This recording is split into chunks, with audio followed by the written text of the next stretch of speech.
They'll have YouTuber servers or streamer servers, as well as roleplay servers for people who specifically like one thing. The amount of beefs and gangs that are going to be in these servers is going to be off the charts.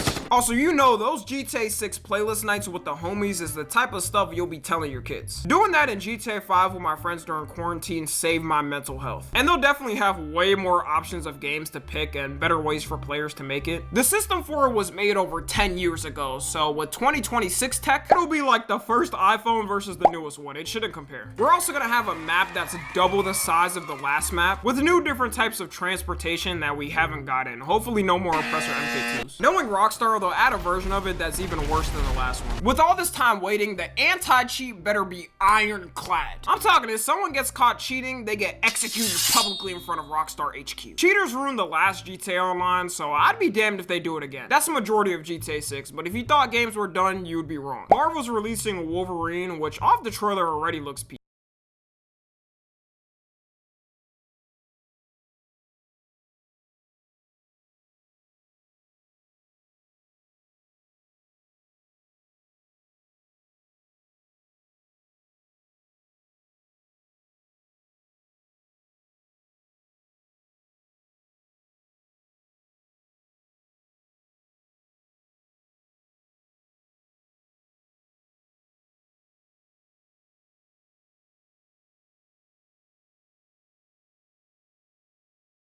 I'm not even a big Wolverine fan like that, but I'll definitely cop it. It's also graphics, so no ass censoring. You can completely destroy someone's guts in 4K 60 FPS. That might have sounded a little off. Subnautica 2 is releasing. Pretty fun game. If you haven't played it, you're someone who explores the ocean in a submarine and tracks down creatures. A big complaint with the first one that people had is that it wasn't multiplayer until now. Subnautica 2 is gonna have co-op with up to 4 people, so you and the whole gang can play it together. 007 First Light is releasing, which is a James Bond spin-off game, and everyone loves a little spy game action. You're gonna have different types of ways you can assassinate people, and you can drive in it for the first time. Being able to hack through the car and doing whatever type of gizmo thing spy movies have in cars. A couple other games. Resident Evil is getting a new game. Gears of War is getting a new game. Fable is getting a new game. There may be some more games I'm missing, but if we're being honest, GTA 6 overrides all these by 10x. While all these are coming out, we're of course gonna have the biggest worldwide sporting event, the World Cup of 2026. And good news is, for any lazy Americans who can't get off the couch to get a new passport, we got home advantage, so you can drive that F-150 with a 3-patty burger in your right hand straight down to the stadium. You're gonna see Americans who shit on soccer all the time pulling up just cause it's here. And since people around the world already come to the World Cup, it's predicted to be the biggest and most visited one ever. Compared to Qatar, we got so much land and places visitors can stay at. This is all assuming though if we can get tickets for it. A nosebleed is gonna be going for like 5 bands here. Scalpers may be the ones to ruin the event, but I'll keep my hopes up. We're also starting off great because Israel got eliminated in the qualifiers. And in 2 of their games, they scored 0 points on who they were against. Unfortunately, this time, the win was not promised 3,000 years ago for them. That card no longer works and they'll have to get their wins by skill from now on. All the matches are being hosted in major cities in America like LA, Seattle, New York, Boston, Miami. For some reason though, you have a couple of games held in Kansas City. What billionaire in Missouri paid for this shit? It was almost perfect. Ain't no one coming from around the world to the US thinking about visiting Missouri. I wouldn't be surprised if people around the world haven't heard what Missouri is. I'm worried they wouldn't even feel comfortable being there. You know they're getting all types of slurs ripped at them for being there. The games in Canada are gonna be in Vancouver and Toronto. The games in Mexico are gonna be in Mexico City, Guadalajara, and Monterrey. The amount of creators and celebs there is probably gonna be the most the World Cup has ever seen. Speed, in my prediction, is gonna be a celebrity there. I'm talking crowds you wouldn't believe. He's already bigger globally than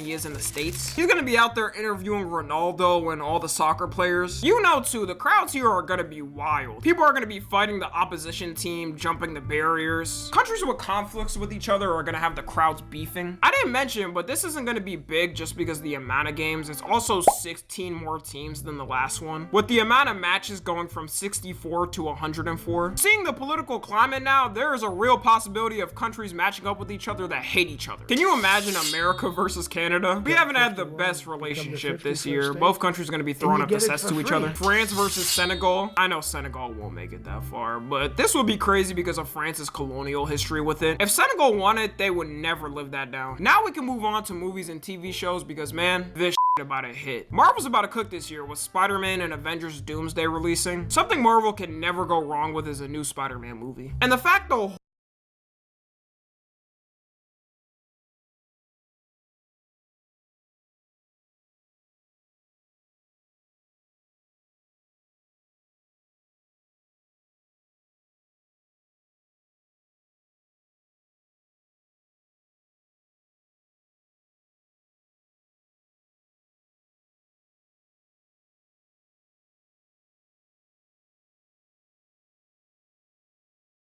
whole universe's reset is going to give so many opportunities. There's already a lot of predictions on who the villain might be and what twists may come up. The Punisher and the Hulk are already confirmed in it. There's also predictions that Scorpion might be the villain. Tombstone is confirmed in it too. And since Zendaya's chopped ass finally isn't in the timeline anymore. That's a joke, by the way, guys.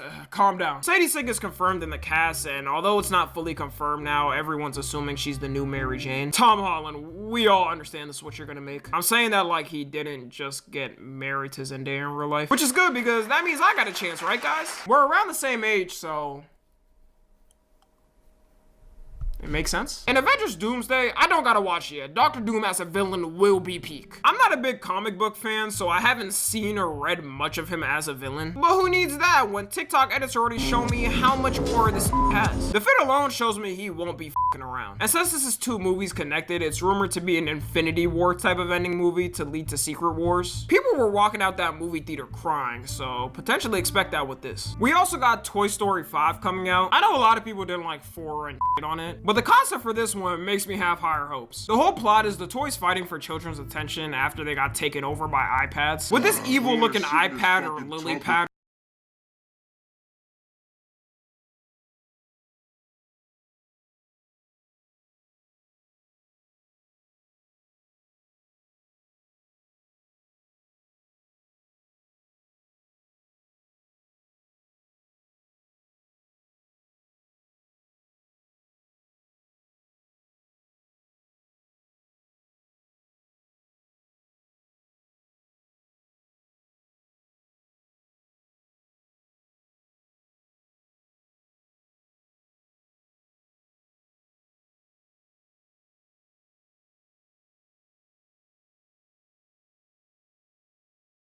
ready to destroy them. This character has potential to be the Lotso of Toy Story villains. Only thing we can hope is the story's written good. So far, it sounds like a good concept. And some more childhood nostalgia, Shrek 5 is coming out. I'm less sure about this one, and looking at the character designs. Why they massacre my boy? Him and Donkey look like if I told ChatGPT to generate what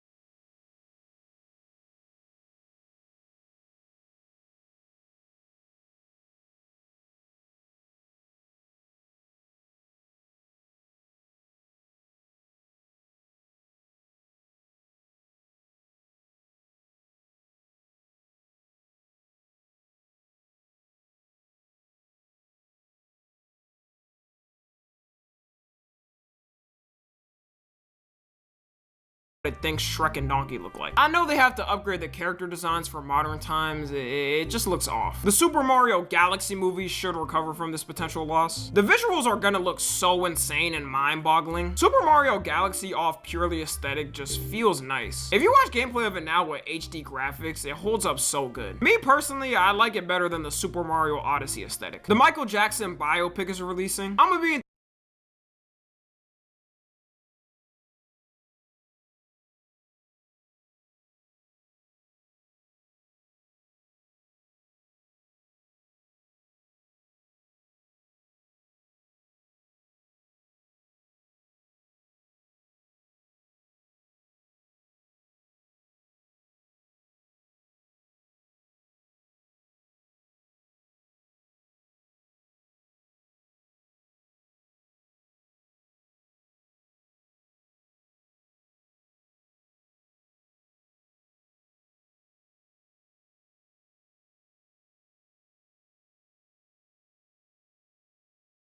theaters dressed like Michael, staring at the screen just like this.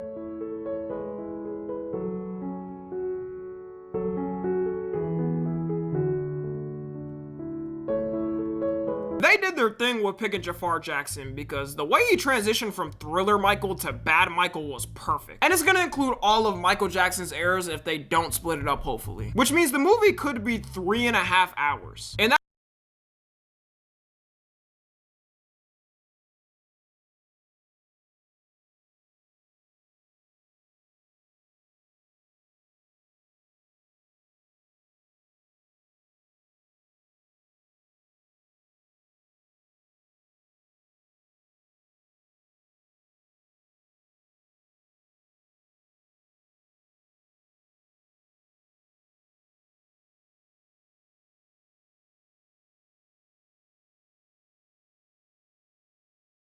3.5 hours, I'm enjoying every bit of it. It's gonna be showing how he made some of his most famous songs and apparently business dealings he did. And if you know how much Michael got over by the music industry, it's gonna have some juicy drama. Hey, all I'm saying is, as soon as he started requesting rights to his music, to the media, he was in the same lane as the Diddler and the worst predator to exist. Some notable mentions for movies releasing as well: Dune Part 3, Hunger Games: Sunrise on the Reaping, Moana live action, Mortal Kombat 2, Supergirl, The Odyssey. I probably missed some. That should be good enough with everyone though.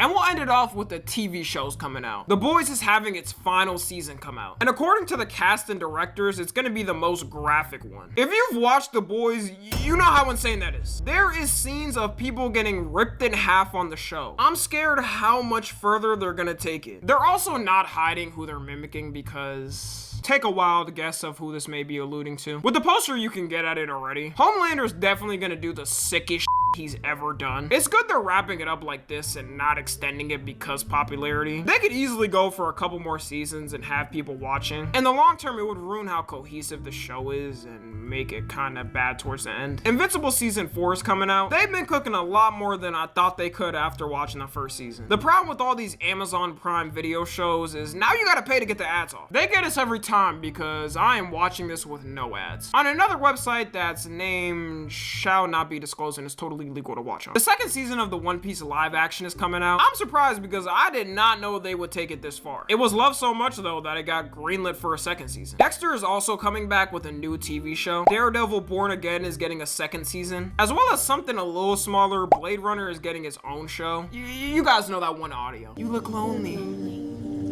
I could fix that. Yeah, that thing. So far, the visuals look good. That was the main reason people liked the 2017 version. To end it off, a couple of more shows that are releasing. A Knife of the Seven Kingdoms, aka a Game of Thrones prequel. Fallout Season 2. Euphoria Season 3. We gonna be more than fed in TV shows. And that's everything I got. Let me know if I missed anything in the comments. I'm gonna need everyone to pray that no national wars or crisis happen next year. We've been through enough this year, and if nothing happens, this should be the greatest year of the 2020s. Follow me on Twitter, Instagram, and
Tic Tac. As always, I love you guys consensually. And until next time, I'm out.